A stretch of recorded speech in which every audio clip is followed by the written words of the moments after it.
I'm Marissa Chapman. Welcome to the Vision High School Sportsbeat. The Vision High School Sportsbeat is brought to you by the 9 locally owned Vision Automotive Group dealerships from Buick, GMC, Chrysler, Dodge, Jeep, Ram, Hyundai, Ford, Kia, and Nissan, with locations in Webster, Henrietta, Greece, Penfield, Fairport, and Canandaigua. Online at visionauto.com.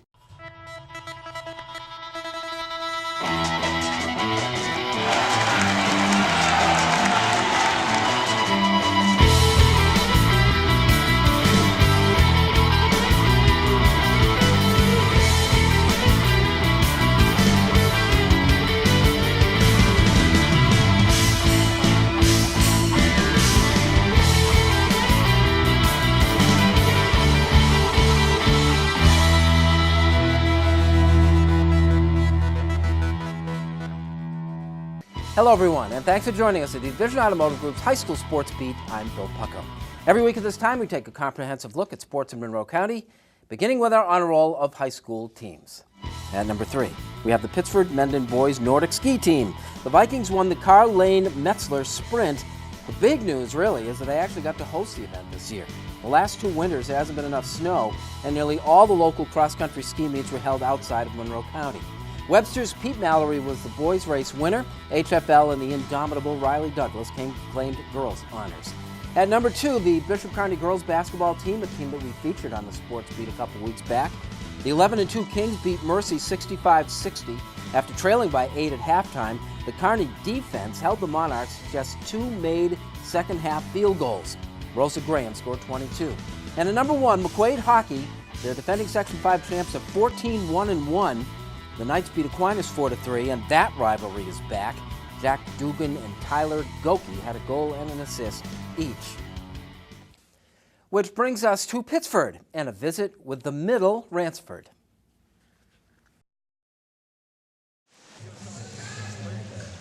There's always someone's shadow to swim out from in Pittsford. For Patrick J. Ransford, PJ, those former Panthers include fellow All-Greater Rochester swimmers Matt Kanchik and Ransford's own brother Shay. With younger brother Casey now full-fledged varsity team member 2, PJ is the middle Ransford. The middle Ransford, PJ is probably one of Section 5's elite. He's on the verge of the New York State Public High School 500 record. He was only about 3 seconds off last year. So, I mean, in the lores of Pittsford swimming and Section 5 swimming, he ranks right up there as one of the top swimmers of all time. Training with my older brother was one of the best things for me. We always pushed each other. I never wanted to lose to him. He never wanted to lose to me. And even now with Casey, who's a little bit younger, he definitely is gonna make it big in the future. So I'm really excited to see what he does too. It is truly PJ's turn. PJ holds the fastest times for Section 5 season in the 200 free, the 200 IM, the 100 butterfly, and the 500 free, where his time is also the best in the state. Ransford also ranks 2nd in the 100 freestyle, 3rd in the backstroke, and 4th in the breaststroke. Thanks in part to PJ, Pittsford has posted the best times in all 3 relay events. In the pool, especially in the pool perhaps, variety is the spice of life. If you swim something too many times, there's a tendency to get too comfortable with the event and not to be so hungry, especially their personal events. So we try and swim him all around. A lot of the kids, they get different events. It keeps them fresh, sort of, mentally and physically. So when it's time to perform their best in their best event, they're ready and they're hungry to do that again. Ransford swam the 200 IM and the 200 freestyle along with a relay at this meet in Rush Henrietta last week. It's among the last of these small dual meet experiences for the Michigan University-bound athlete. I've swam at these pools my whole life, ever since I was a little 6-year-old and started swimming. This is the type of venue that most of the meets are at. But I think it's really cool that from now on, I'll be at a lot of really nice facilities and it's going to be a lot of fun. At Michigan, Ransford will follow in the footsteps of his brother and dad. I think the thing that I'm most excited about is I'm going to get to train with some of the best athletes in the world, especially in the distance events. That's kind of their specialty. So I think it'll be a great opportunity for me, and I think it could really take my swimming to the next level. How good can he be? It's up to him. It really, it's hard to say, especially in the sport of swimming, when you look at the the Ryan Lochte's and the Michael Phelps out there, they're still breaking world records, and they're in their late 20s, early 30s. So this sport hasn't seen a decline yet of age. So really it's up to PJ how far he wants to take it. When we return, Craig's kids, the Charron Boys of Spencerport, are in the ESL Scholastic Sports Spotlight. Hi, I'm Elise Manzi. Hi, I'm Raina Mandera. And you're watching Vision's High School Sports Beat. The Vision High School Sports Beat is brought to you by ESL Federal Credit Union. For more than 90 years, ESL has been investing in the region where we live and raise our families through personal banking, business banking, and wealth management. With ESL's shared commitment to the community and support for local sports and family events, everyone wins. ESL answers to you.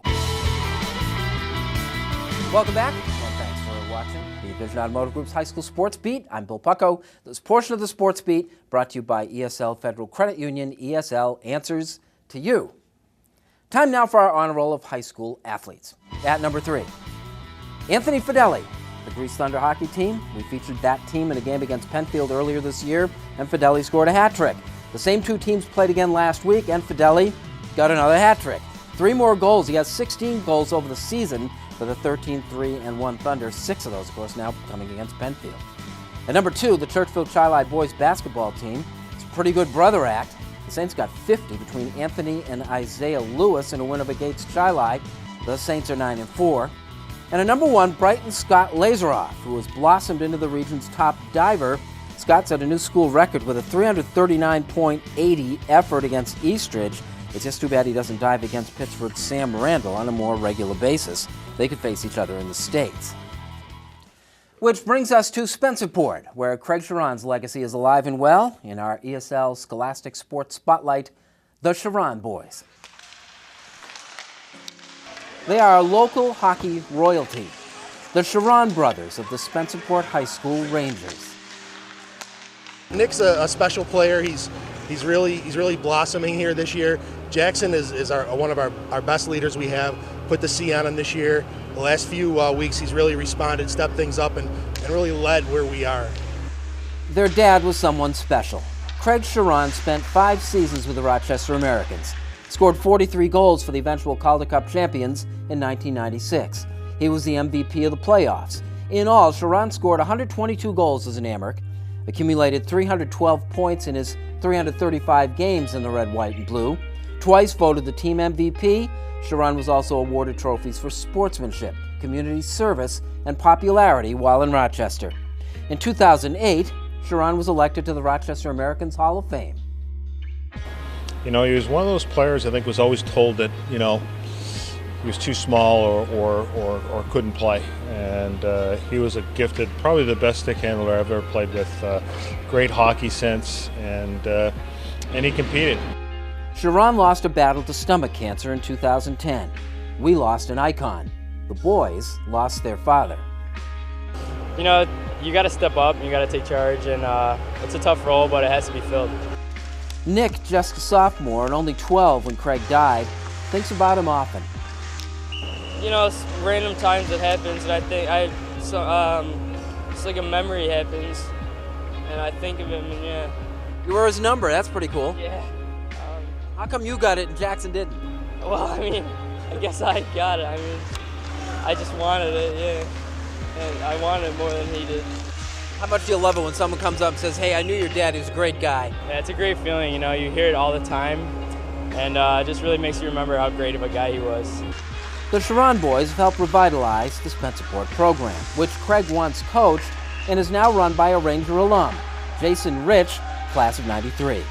Nick and Jackson have combined to score 18 goals with 26 assists. Spencerport is 10-5. They don't want to be treated any differently. They want to be the kids that they are, and you know, they're trying to find their way in the world just like any other normal teenage kid. Still, they are Craig's kids, and their father's legacy won't fully allow that. I remember inviting him over to my house for it was a trial to see if he could be one of my instructors for hockey school, and how he interacted with my kids. I brought him in, and he was definitely my best instructor that I brought on board, because he just loved the kids, and I think he was a kid at heart. When do you miss him the most? I miss him the most. Probably, like right after I score a goal or something. I know he's up there. I know he's looking at me. He's proud of what we're becoming.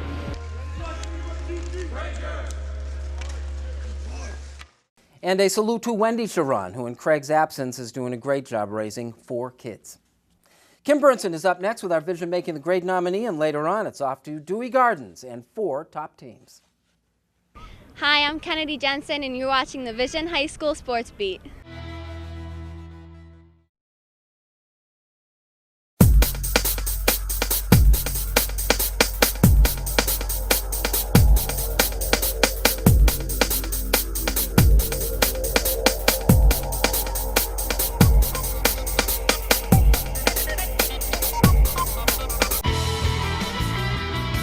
Welcome back to the Vision Automotive High School Sports Beat. I'm Kim Burnson. Making the Grade is brought to you by the 9 locally owned Vision Automotive Group dealerships, proud to be Rochester's #1 selling automotive group. We now head to Spencerport High School, where Senior and National Honor Society member Cassidy Nowhicks is making the grade. Leadership, a quality many strive for but only few possess. Cassidy Nowhicks is one of those few. A 4-year varsity cheerleader and recipient of 7 varsity letters, Cassidy is a proven leader to her fellow teammates. After being nominated by her coach, she won the Nancy Saxon Leadership Award for her outstanding role as captain throughout the fall season. She also received the Ronald McDonald All-Star Award, given out to the highest scoring first-team All-County individual. This qualified her to participate in a special game raising money for the Ronald McDonald House. She placed 18th among senior cheerleaders in Section 5, allowing her to cheer as a member of the Eddie Meath All-Star team. When she isn't on the sidelines cheering, you can find her volunteering at St. Peter's Soup Kitchen, helping unload the food link truck and distributing food to those in need. For her role as leader and generosity shown towards her community, Cassidy Nowhicks is making the grade. If you have an idea for a Making the Grade segment, a team or individuals making contributions off the playing field, you can contact us at info@classywolf.com. I'm Kim Burnson, and here's Bill with a look at our Section 5 calendar. Here are some Section 5 events that you might want to consider taking in this week. We begin on Tuesday with a rematch of that Salino and Barnes All-Sports High School Game of the Week from a couple weeks back. It's hockey, with Irondequoit playing Aquinas again. The once-beaten Eagles won the first time, the Little Irish's first defeat of 2 so far. Saturday brings the start of the Section 5 tournament season. RIT hosts the cheerleading championships. The Class A and AA competition begins at 4. Webster, Thomas, and Spencerport won the winter sectionals last year. Penfield and Spencerport won this fall. Diving sectionals get the swim postseason rolling. Brighton Scott Laseroff and Pittsford Sam Randall will be officially crowned section champions at Gates Skyline High School. And the sectional wrestling championships are at Rush Henrietta and Canandaigua. These set up the Tournament of Champions a week from Saturday, the must-see event of the local wrestling season. Just some of the events coming up on the Section 5 calendar this week. Up next, we have bowling from Greece in our Salino and Barnes All-Sports High School Game of the Week. Hi, I'm Lucky Edwards. You're watching the Vision's High School Sports Beat. The Vision High School Sports Beat is brought to you by Salino and Barnes. Car accident? Don't wait. Call 888-8888. Call Salino and Barnes today. Welcome back to the Vision Automotive Group's High School Sports Beat. I'm Bill Pucko. This portion of the Sports Beat brought to you by Salino and Barnes, your personal injury attorneys. There are 28 bowlers on the Greece Athena and Webster Thomas boys and girls bowling teams. Of those 28, 25 have rolled 200 games or better in league play this year. They squared off in our Salino and Barnes All-Sports High School Game of the Week. This was a little something different. Ordinarily, hundreds of high school bowlers and their families packed Clover Lanes for an afternoon of relative mayhem. Greece Athena and Webster Thomas got together in a non-league match at Dewey Gardens and had the facility virtually to themselves. It was cozy.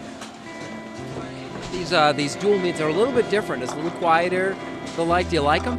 Yeah, well, I like the excitement that brings like the sectionals and our normal matches, but it's fun bowling against like all of our friends and being kind of like more fun than competitive. The contest brought together two of the Monroe County League's best bowling programs. This is the 14th year we've had bowling at Greece Athena. Try to get the older kids to interact with the younger kids, and it's nice to start them out as middle schoolers, because when they get older and they grow into their skills, as you would say, they've already got the mental aspect of being around the older kids. And when you're at Clover Lanes, that can be quite intimidating for a 7th or 8th grader. It's nice to have them already know what's going on. While Athena still rules the roost on the boys' side, Thomas ranks among the top girls' teams. How did you get to this point with the girls' team especially? Well, it's just hard work on their part and practice, and they're dedicated to the game. And the boys, we have a young team, and they're up and coming, and everybody has a good time. The format allowed each team to use all of its bowlers and score the top 5. 2 points are awarded for each of the 3 total team scores, and 2 more for the composite total, for a total of 8. The competition, emotionally and on the scoreboard, was dominated by the girls, the 2 most outstanding bowlers of the day playing on the same lanes. In the first match, Greece Athena senior Kim Dautel took a run at her first 300 game. Kim carries a 190 average in league play, second best on the Trojan team. Her best game this year was a 235. She had that beat with room to spare, striking with her first 9 balls. It felt amazing. The front 9, I just couldn't believe it. I've never had the front 9 before, and I was like, you know what, I'm gonna show my best, so give it my all. All right, now you get up there in the 10th frame. What was it like? Oh, it was nerve-wracking. I've never had such an experience. It was crazy. It's so funny. You can't put yourself in the frame of mind to saying it's just another ball, can you? No, you're like, this is the big 10th frame. You got to give it your best. Kim wound up with a personal best game of 275. It was the best score of the day, girl or boy. Her twin brother Dennis, who wound up with the top series of the day for the boys, a 692, and a 3-game average of 231, was content to take a back seat to his sister. She saw me shoot my first 300. My brother, we weren't there to see his, but we've seen him shoot enough honor scores. I mean, it's a great feeling to have your family around you to see you bowl well.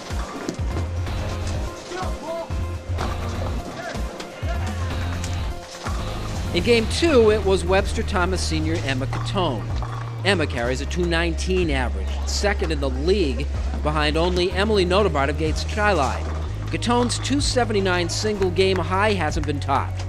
After rolling a 247 in her first game, Emma threw 7 straight strikes to start her second. She left a 10-pin in the 8th frame on her way to a 256. When do you begin to feel it? When do you realize that, you're on the verge possibly of something special? Normally after 5. After you get to the 5th strike, you get kind of nervous, and then after that it's frame by frame. Well, that shows why it's so difficult. You're not even halfway there at that point. Yeah. That's definitely the hardest part. Once you get to the 10th frame, it's not as bad because you're like, I already have a great game going, so after that it's fine. Catone finished up with a 209 for an impressive 7-12 3-game series, the only bowler this day to clear 700 pins. Emma is another in a growing number of girls cashing in on this sport. I got a scholarship to St. Francis in Brooklyn. It's definitely my #1 school that I want to go to, and I think I'm going to major in sociology, but bowling is definitely my main focus right now. Bowl like a girl is the rallying cry at Thomas, and it carried some weight in this one, with Catone scoring the day's best series and Dautel posting the best game. The team totals played pretty close to form, with Thomas winning the girls' competition 6-2, while Athena claimed the boys' title by the same 6-2 margin. A worthwhile and enjoyable warm-up to sectionals, which are just around the corner. Thanks to our Sportsbeat sponsorship partners, Ross Salino and Stephen Barnes, your personal injury attorneys, ESL Federal Credit Union. ESL answers to you. And the 9 dealerships of the Vision Automotive Group, they make the Sportsbeat possible. Thanks for joining us, and we'll see you next week.